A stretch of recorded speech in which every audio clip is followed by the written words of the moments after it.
Happy Monday, everybody. I'm Amanda Head, the Hollywood Conservative, and this is your Hollywood Minute. So last week on our show, my show with John Solomon, Just the News, No Noise, we had a couple pollsters on, one of which was Robert Cahaly of Trafalgar Group, and the other one was Scott Rasmussen of Rasmussen. Now, they both had some really amazing things to contribute, so I encourage you to go back and watch those episodes. I believe they were on Tuesday and Wednesday, but anyway, on Tuesday when Robert Cahaly was on, he gave us a few tidbits of information that I found to be very, very interesting, and I'll tell you those in a second. But first of all, a new poll by marketing research firm WIC has now found that Dr. Mehmet Oz, the Pennsylvania GOP Senate candidate, is now 4.5 points over John Fetterman. Now, John Fetterman is not physically fit to go to Congress and to sit in the Senate for 6 years because of his stroke. He has admitted that he can't hear human voices, but it's really not even that's the biggest issue with him. It's his policies. He's basically a communist.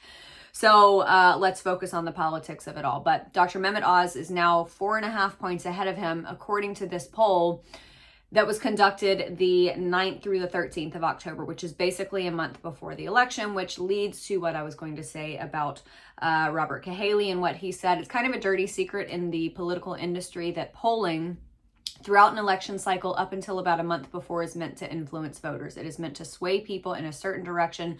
Nobody wants to go against the crowd and be the odd man out who voted for the loser, so they want to influence voters, especially with the more liberal and Democrat polls, CNN, ABC, all that.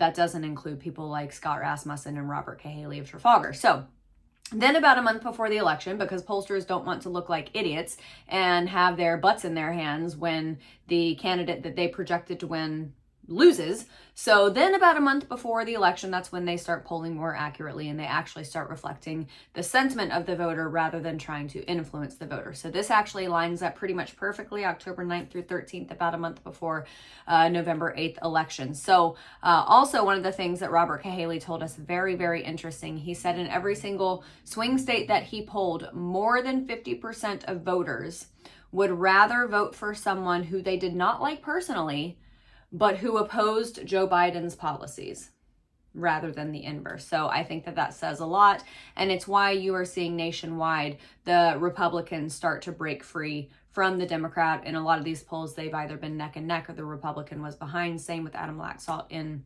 Nevada and Blake Masters in Arizona and a whole slew of other races across the country. The Republicans are starting to pull away from the Democrats. So 15 days. I can't wait. I love this stuff. All right, everybody, head over to my website, thehollywoodconservative.us. Sign up for my daily emails. Go to my pillow. Use my promo code Hollywood. See you tomorrow.